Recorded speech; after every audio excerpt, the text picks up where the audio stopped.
Hi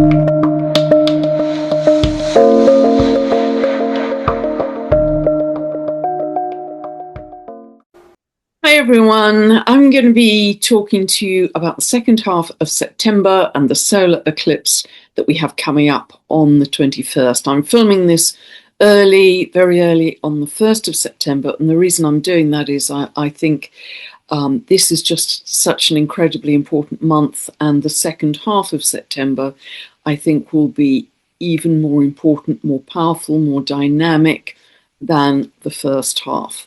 And we haven't even got to the total solar eclipse, total lunar eclipse as I'm filming this.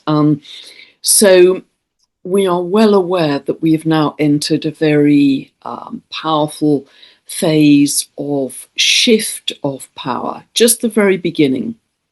But again, I will put the link below for the conversation I had with Rosie Finn, American astrologer, who did incredibly detailed, roundabout, I think it took about 20 years of research to go back to 1800 BC and look at the periods of time when Pluto went what is called out of bounds beyond the normal 23 degrees north or south of the ecliptic. And the planets occasionally do this, and when they do, they become more extreme in their expression. And Pluto is the planet of power. So what she discovered in this very detailed research was that very reliably, when Pluto went out of bounds to the north, it resulted in more tyranny amongst governments and leaders. And as it went to the south, it was a more revolutionary phase. And we have just entered that again, the power shifting to the people. And that, of course, also reinforces the message of Pluto in Aquarius, the power shifting to the people. Just the beginning, of course, but nevertheless, what Rosie found is that Pluto is only going to go out of bounds to the south for the last few months of each year. At the moment, it's going to be, it moved, I think, 29th of August. It will stay out of bounds to the south to the 23rd of November. But these last few months, kind of August, September time to the end of the year, that will happen for the next 10 years and not happen again for many thousands of years. So yet again, another rare happening for us in this whole big picture of convergences that I've been talking so much about. So, but certainly we are starting to see much more revolutionary behaviour in many countries. I mean, the UK at the moment is absolutely boiling, I would say, and many of you are aware of that. So September, super powerful month. We have 2 eclipses and also the equinox. I'm going to do a separate video on the equinox, which I'll do in a few days' time. And it's interesting that the equinox occurs within 24 hours of the solar eclipse, and that strengthens both of them.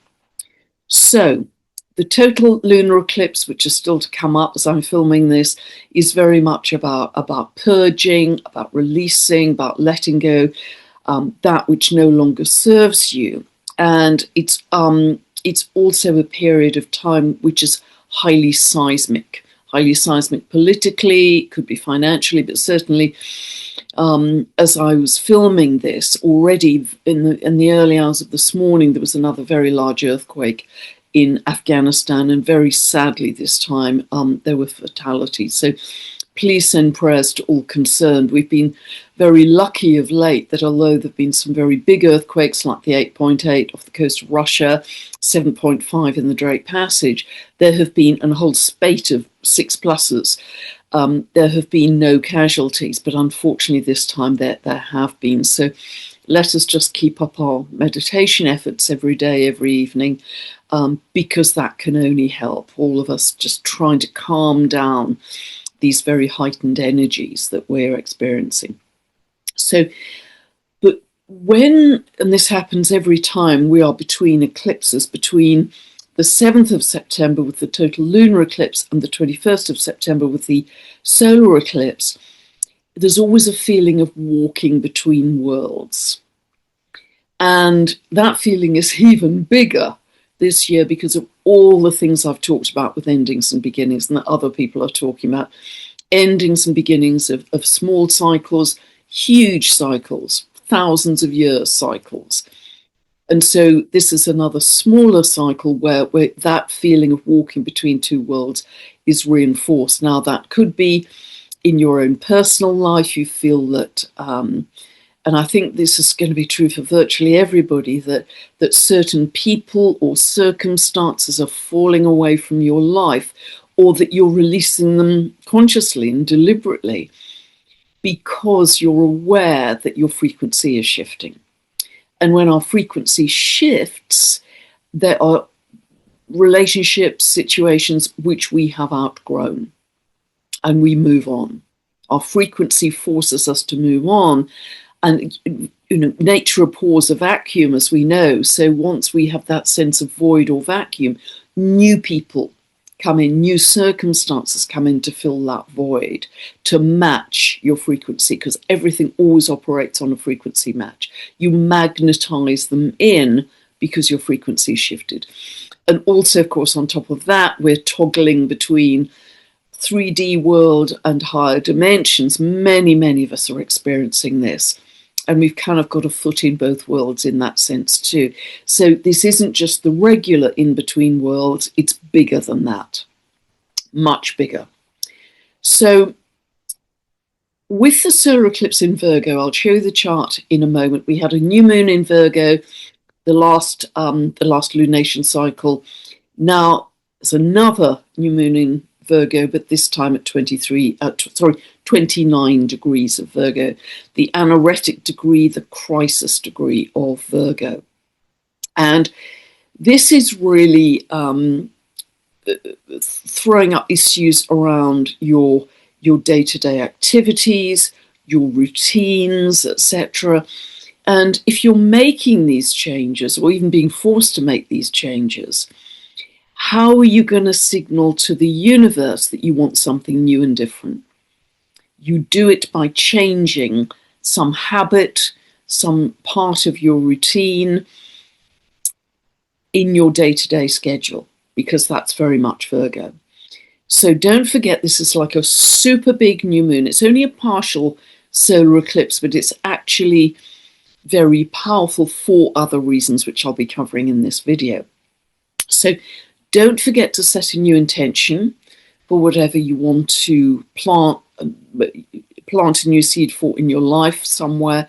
See where 29 of Virgo falls in your chart. And if you don't know what I'm talking about, you can download a free birth chart from my website. You can go to the link below. You can get a 2-part video series that you can watch forever that explains to you how you find all these points in your chart that I refer to in every update and what it means for you. So this isn't a birth chart analysis. These are teaching videos, and they really take you from zero to understanding what this is all about for you, which area of life. Is it your career, is it your income, your family, whatever. And also, if it's conjunct a planet in your chart within a few degrees either side, that gives you other layers of meaning. And that's all covered in that 2-part video series, because I can't possibly, obviously, I don't know people's charts all over the world, etc. So we need a plan, particularly as Saturn has now retrograded back into 29 of Pisces. We need a solid plan, because Saturn is about making it real. Okay, practically, what are you going to do? And together with the new moon in Virgo, it's grounding very helpfully and positively whatever our new intentions, ideas, dreams, ideals are. And so, but it is the 29th degree of Pisces that Saturn is at, and the solar eclipse at the 29th degree of Virgo. And as I've said, that's as with every sign, if a planet is there, it's the crisis degree, the anoretic degree, and it throws up issues of urgency or crisis around the symbolism of those signs. Now, I've said several times before that Virgo Pisces represents the health axis. Pisces and its ruler Neptune are linked to our immune system in general, and the lymphatic system and the blood.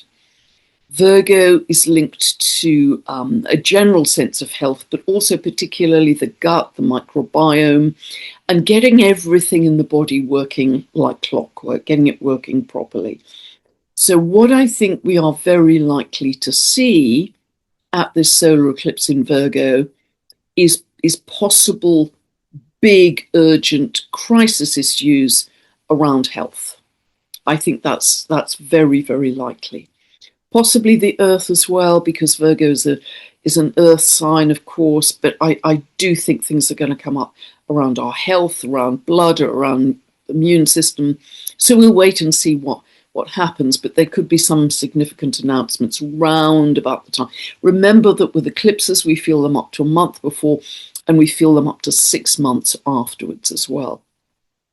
Now, 29 degrees of Virgo, it is about to tip into, the solar eclipses at the sun moon are about to tip into the next sign of Libra, 0 of Libra. And as you may know, 0 degrees of the cardinal signs give or take 2 degrees either way. So that covers 28 of the mutables where this solar eclipse is to 2 degrees of the cardinals. Those are known as the world axis or world points. And what that means is when you have planets there, whatever the issue is that's coming up at that time, it's thrown onto the global stage in a bigger way. It's on the public stage in a bigger way than it otherwise would be. You know, it isn't just a personal issue. It could well be a personal issue, but it's a big deal globally. And very, very interesting. It's triggering some very important financial charts as well. And I'm going to put all the data for astrologers. I'm going to put all the data for how to calculate these charts, the birth data, as it were, beneath this video. But for instance, the Federal Reserve, that has a sun at 0 of the cardinal degrees. So this solar eclipse is going to square that. And remember also Saturn-Neptune are going to, transiting Saturn-Neptune are going to square that as well. So this is forming a T-square, essentially, to the Federal Reserve chart. And that's a big deal for the status of the US dollar, etc. The euro, chart for the euro, has an ascendant of 29 degrees of Virgo. Exactly where this solar eclipse is going to land. The ascendant of a person or a country is around the identity of that country, the confidence, how it projects itself to the world. And for the euro, the midheaven is at 29 degrees of Gemini. So this solar eclipse is also squaring the midheaven of the status, the leadership, the government of that currency. And that is very significant as well. So I think several currencies, several fiat currencies could come under pressure. We'll keep an eye on the dollar, we'll keep an eye on the euro. If we look at the chart for the EU itself, that, as I say, I'll put all this data below. The midheaven for the EU is at 2 degrees of Taurus. So the IC, the base of the chart, is at 2 degrees of Scorpio. And that means that the solar eclipse isn't picking up that chart, but as I trawl through these geographies, it's worthy of mention that Pluto is square to the MCIC axis. Transiting Pluto is square to the MCIC axis of the EU chart. And that is profound, fundamental change in the leadership and governance of the EU. Now, it's going to hover around there for about the next year, so it doesn't have to be right now in September, but it's hovering around there for about the next year. Transiting Uranus is conjunct the South Node.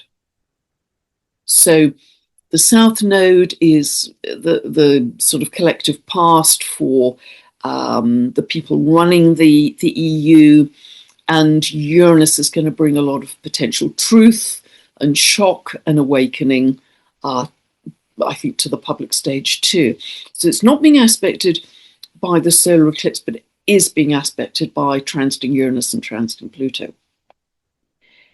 Russia has an ascendant of 26 degrees of Virgo. So again, the solar eclipse is right on the identity of Russia. Now, we know that Russia, I've mentioned it several times, kind of is very sensitive to the Saturn-Neptune repeating 36-year conjunction cycle. You know, I've gone back in history and talked about all the previous times when we had Saturn-Neptune conjunctions and how they affected the identity of Russia. I mean, the last time was November 1989 when the Berlin Wall came down, and that was the beginning of the end of the Soviet Union. That's a very graphic example. So now we have not only the Saturn-Neptune conjunction, which is going to run until next April, but we also have the solar eclipse at 29 of Virgo conjunct the identity, the ascendant for Russia. So I could, I'm seeing potentially some changes of leadership in some countries beginning in September. Also, we have transiting Uranus conjunct Mercury. That is the chart ruler, as it rules Virgo, chart ruler for Russia, and it also rules the 10th house of leadership, government. So really interesting period of time for Russia. For the US,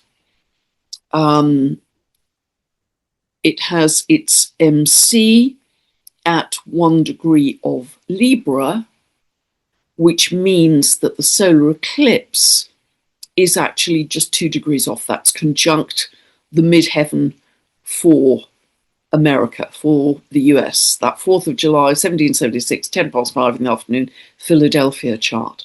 So that suggests some kind of new beginning. Doesn't have to be on the 21st of September. Remember, the influence will continue for another 6 months.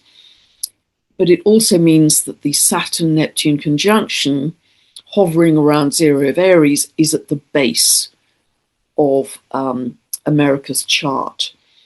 And if I can just mention, for instance, the chart for California, again, I'll put the data below, because it has an ascendant of 3 degrees of Scorpio and its moon at 3 degrees of Scorpio, transiting Pluto will be squaring that ascendant and squaring that moon. The moon is the people, ascendant is the identity.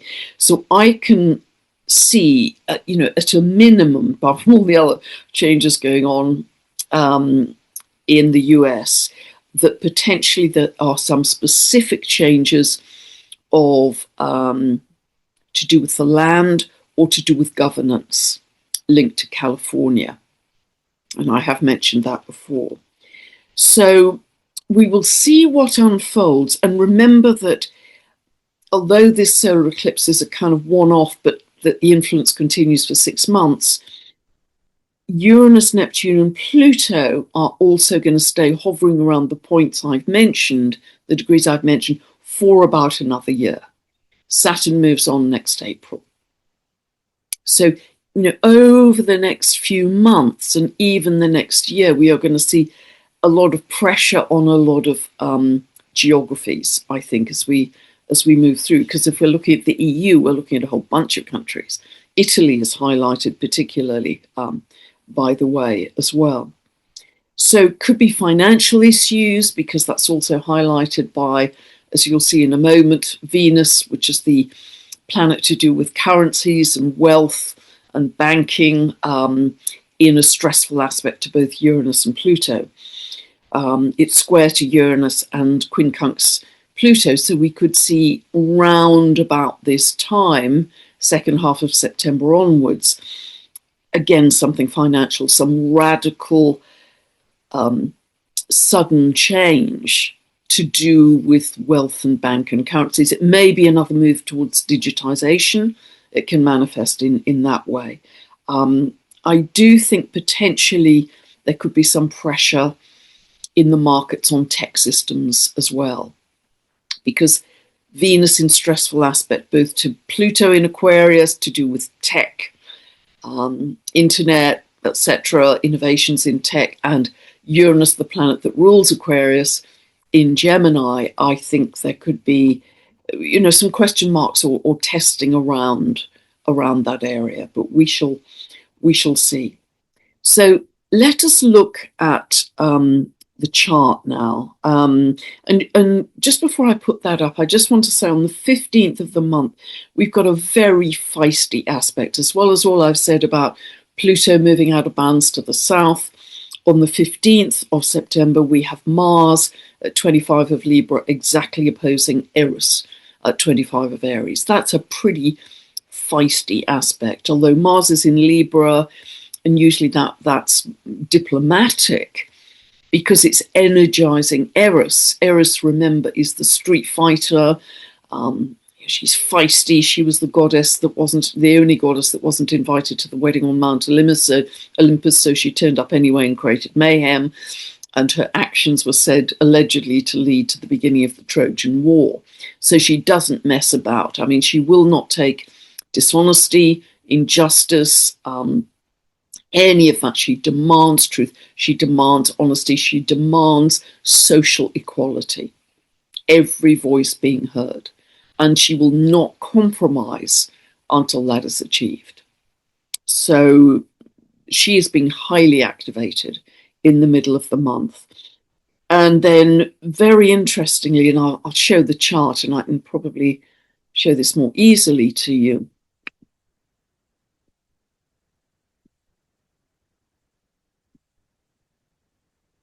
Okay, so this is our chart for the solar eclipse in Virgo. And just before I get to talking about the solar eclipse itself, just to note that we've had a sort of this very long-running square, will continue to be long-running, between Homer at the pointy end and Uranus and Neptune forming this sextile base of the Yod, the finger of God, the finger of fate. But now Mars is part of this. Mars is part of this. And so this is really putting a lot of focus on Mars at this point of the solar eclipse, 29 degrees of Libra, the crisis degree around Libra. Peace negotiations, diplomacy, etc. Will that work well? Will it not? There's a sense of destiny with yods and fingers of fate.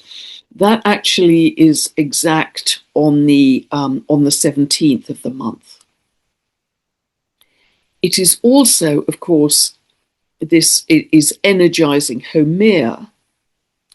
And I'd just like to sort of dwell for a moment. If this solar eclipse, Sun, Moon, always together at a solar eclipse because it's a big new moon, on this axis of Virgo Pisces does bring up issues around health. And remember, go back to the previous video of all I said about Nessus, the centaur Nessus, because that is related, it's conjunct the North Node, where our collective path of destiny is headed. So however uncomfortable, it is for the greater good as we move forwards. Nessus in myth was helping Hercules' wife across the river. He tried to rape her. Hercules witnessed this, shot a poison arrow. It hit Nessus, and as Hercules' wife tended to Nessus as he lay dying, and his shirt was covered in blood, he said to Deandira, Hercules' wife, that this was actually a gift for her, because if she felt that Hercules at any point was going to become unfaithful, he should wear this shirt. She should give it to him and tell him to wear this shirt, and that would keep him faithful. So at the time that point came up, where Deandira felt that Hercules was going to be unfaithful, she gave him the shirt, and he died from the poison. So this is all tangled up with issues of,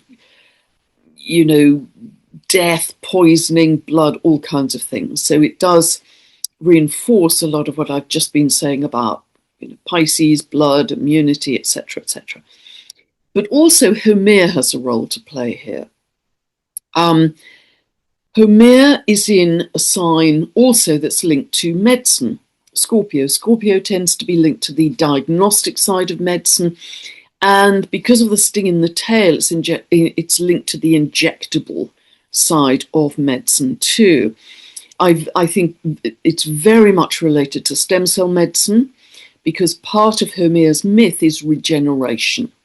Remember turning herself from an old crone to a young maiden, birthing babies all over her body. She's got a very powerful aspect for symbolism to do with regeneration. Of course, that's what stem cells are about. And I say that because you may remember I had my own stem cells, my own blood plasma injected into my knee at the very week that Homer went into Scorpio, and that really prompted me to think of that. But Homer also has two other aspects to her myth. One is that in her fire goddess aspect, she was said to birth the 8 islands of Hawaii because she has this eruptive regenerative quality. Mars is currently energizing that. Will that lead to more seismic activity? Question mark. The third aspect of Homer's symbolism is when her partner took some wild bananas from the land. He was arrested by the authorities. There was a very autocratic ruler on the island at that time, and he was going to put Homer's partner to death. And in order to save him, Homer called in her spiritual help. She called in all of the community, and somehow, without weapons, with enough community and spiritual help, they overcame the autocratic ruler. They overcame, and that was the end of his rulership. So Homer is very linked to community, people coming together in collaboration as well. Very important part of her myth. So I've talked about Virgo Pisces being very related to health, and the fact that this solar eclipse is really very tightly opposing Saturn and Neptune. On the one hand, this is about a big reality check around issues of health. Let's get real. Let's see what the facts are. You know, Saturn almost on that anoretic degree with this sense of urgency. Saturn is going to be hovering around that anoretic degree really through particularly the first half of September, but she comes back to that point again early next year. You know, remember, we're not done yet with these outer planet retrogrades, moving back into their previous signs. So it's kind of, okay, what are the facts? What are the facts here? And also Sun, Moon, solar eclipse opposing Neptune. Can we be clear about the facts? You know, or what's true, what's not? For many people, there may be confusion. The Sun is exactly opposing Neptune, so 23rd, 24th of the month, but there is going to be confusion for some. So check in with your heart. Don't just keep being buffeted by whatever the latest news report says. Check into your own heart. Virgo is all about discrimination, and we have to be much more used to going inside for the truth rather than outside. We've had lifetimes of going outside for the truth, and we've given away our power in doing that. So we also here have Mars and Homer. Well, we know Homer has been square to Pluto for some time, will continue to be, but Mars is now square to Pluto. It becomes exactly square to Pluto as it's moved into Scorpio by then on the 24th of the month. And Scorpio again that's Mars's original sign of rulership. Remember, Mars is the original ruler for Scorpio, and there's real anger and passion here. Square to Pluto. This is about, where does the power lie? Does it lie with the individual, Mars? Does it lie with the state, Pluto? So that reinforces all the revolutionary theme we've been talking about. This can be angry. Scorpio can be vengeful. A square is very tough. So I can see dynamic power struggles coming up at that time. And that part of this solar eclipse could prompt some changes in leadership too. I've talked briefly already before I showed the chart about Venus being square to Uranus.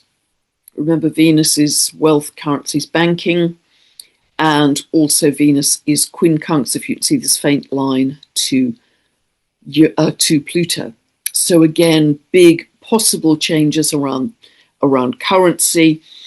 And Venus is also, I don't know if you can see this as well, Venus is in a quindicile 165 degree.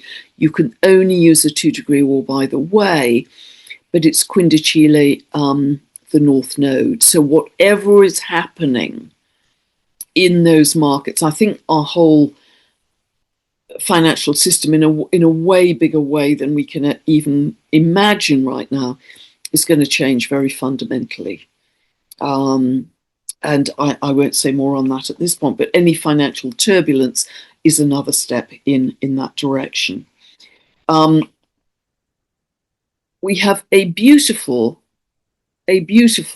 grand trine here in air. We have a beautiful grand trine in air, principally, because we have Pluto at 1 of Aquarius, Uranus Sedna at 1 degree of Gemini. They're exactly conjunct to the degree. They will be absolutely exact to the minute next May. And although this section of it is out of sign, you take the predominant element of the signs, i.e. Aquarius air, Gemini air, so you call it a grand trine in air, even though the sun and moon are still at the very tail end of Virgo. But you can see very, very soon they're going to tip into 1 degree 0 and 1 degrees of Libra, and that will form a grand trine in air. So this is a really positive time because the solar eclipse is highlighting this very positive, long running trine that we've now got between Uranus and Pluto. This becomes exact 5 times in total. And I've talked at great length about this rare configuration that we have here, the mini triangle that I've talked about being very unique. But that Uranus-Pluto trine is really going to run into 2027 and a little beyond. And this is a beautifully creative, regenerative aspect for humanity that we have to go back a long way to even find when that was operationally so powerful. But this including Saturn Neptune at 0 of Aries, as I've mentioned before, we believe this is completely unique. So the solar eclipse here is highlighting, activating all of this, which could be, despite the outer turbulence, actually incredibly powerful. Positively, new ideas around technology, new ideas around healing and health, Virgo, new ideas around health solutions, new understanding of the cosmos, Aquarius, new understanding of our neural networks, Gemini, I mean, just all kinds of things. Really, really beautiful. So, and I've mentioned several times that I think the bigger meaning of this Saturn-Neptune conjunction is making real the dream, making real the dream. Neptune actually remains right on 0 of Aries, the 1st degree of the zodiac, the creator degree, until the 22nd of October. And then it comes back again January, February next year. And really get into this. You could not have a better opportunity in your life, because it's the creator degree, to imagine what you'd love to manifest, to imagine what you'd love to manifest, and then make it real, Saturn, and take realistic steps towards it as the old dissolves. Saturn, old structures in Pisces dissolve. But because of the Virgo emphasis as well, what practical steps day to day, how are you going to signal to the universe that you want something different in your life, to make real the dream that may have up to now been unthinkable. You know, do you want to move to a tropical island? Do you want to change your career in a very radical way? You know, do you want to change your whole social network? And what is most important with this is to go inwards. Meditate, do breath work, go inwards with all of this, not outwards. And really try and create a kind of physiological harmony with breath work, with candle gazing, with yoga, with Tai Chi, with whatever you're doing. Try and create this physiological harmony, because that creates coherence, heart coherence, and that ripples right through every cell in your body. It's incredibly positive for every cell in your body, for your health, and it also amplifies your heart toroidal field, and it lights you up. This is what lights you up. So coherence is a very big part of this, and you achieve that via breath work, particularly rhythmic breath work, yogic breath work, but also via being in nature, bare feet on the grass, yoga, etc. So try and make those inner practices a bigger part of your day, because actually another very important message of the solar eclipse opposing Saturn-Neptune is really about tapping into, how do you tap into making your reality more harmonious? By creating a more harmonious inner state. That will automatically make your outer reality more harmonious. And in helping yourself, you will be of much greater service to others.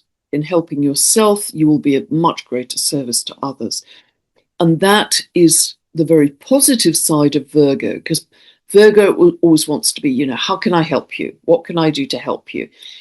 It can be very people-pleasing, actually, and humble, and it's good to be humble, but it takes on a bigger aspect here of service to others. Service to others in a very positive way of altruism. I'm not just here to do it for myself, I'm here to share and support and help other people. How can I help all of creation?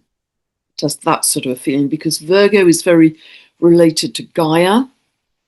And also just see in the birthing of this new you, which you're going through at this time, whether you're drawn to earth-based interests all of a sudden, or maybe it's been in your mind for a while, but you haven't actually done anything about it. Are you being called towards shamanism? Are you being called towards plant medicine? Are you being called towards essential oils? Or something else? Or connecting with the energy of the earth in a bigger way than you have done in order to heal yourself and heal others. That's part of this very important solar eclipse too. So there's a lot happening at this solar eclipse. So remember that the 24th of the month is a very important day, because that's when Mars has tipped into Scorpio and becomes exactly square to Pluto. And that day, the moon joins Mars in Scorpio as well. I mean, that is really passionate, potentially angry, moon conjunct Mars energy, taking action. Mars needs to take action. So I'll stop sharing here. Don't forget that Libra is one of the signs connected to the law as well. Sagittarius and Libra. Sagittarius truth, Libra the scales of justice. So we may see some legal developments coming up here, because because actually the solar eclipse is just about to tip into the moon will do it within hours, obviously, and the sun will do it the next day when we have the autumn equinox, the Libra equinox. So I'm going to stop sharing here, but I can't emphasize enough what an incredibly powerful period this is. I think we all know that. We can feel the intensity of the energy, and really do use this time not to continue to give away your power, but to step into your spiritual leadership for yourself, not talking about dominating anybody else. With humility, Virgo, and care and concern for others. Also, really get that sense of inner authority, that I am living from the inside out, not the outside in. And the more deeply you can feel that everything in your reality is coming from inside you and your frequency. And just observe, be on your eagle's perch with your own day-to-day life. You know, if you get a wiggle with something, you know, a challenge, you think, where in my energy field is that coming from? Because that's teaching me something about where to look in my energy field, what still needs releasing in some way. And you can just even use EFT, actually, emotional freedom technique. If you don't know what that is, you can learn a demo in 5 minutes online. Great thing to have in your toolkit. Really great thing to have in your toolkit to release any stuck energy. Everybody should have that in their toolkit because it's easy, free, and you can do it anytime at home. But really have this sense of, I'm in charge of my life, I'm in charge of my energy, I'm in charge of my frequency, I'm in charge of my reality. And the more each of us can feel that, the more we are contributing positively to the whole. Because, there's an awful lot of gloom and doom out there. I mean, it doesn't need me to tell you. But if we focus on the gloom and doom, what we focus on expands. We're going to get more of it. And there's so much drama. There's so much color. It's very easy to become distracted. But if you do, you are continuing to act as a ball and chain for the old world and just delaying a much more loving, a much more abundant, a much more sharing, caring. And I don't mean that in a trite, fluffy way. Truly humanity coming together in unity consciousness in a way we've never done fully, certainly in many lifetimes, certainly not this one. So really, dig deep in this, because I think this is a very vigorous, dynamic time. And I haven't even talked about the other influences coming in, the high level of solar activity, the 3-eye Atlas comet, if it is a comet, we think it's a comet. People are saying other things that, it may not be a comet, but either way, I think it's bringing a very high level of intelligence to our Earth, one way or another. It's a whole new ingredient, which I haven't added into this video because we're not absolutely sure quite what it is yet. Probably a comet, but either way, whether it's another form of extraterrestrial life, whether it's a comet, either way, it is bringing in high intelligence to inject into humanity at this massive time of evolutionary quantum jump for us. Feel excited, feel good, step into your power. Sending love to you all. God bless. Be back very soon with the Equinox video.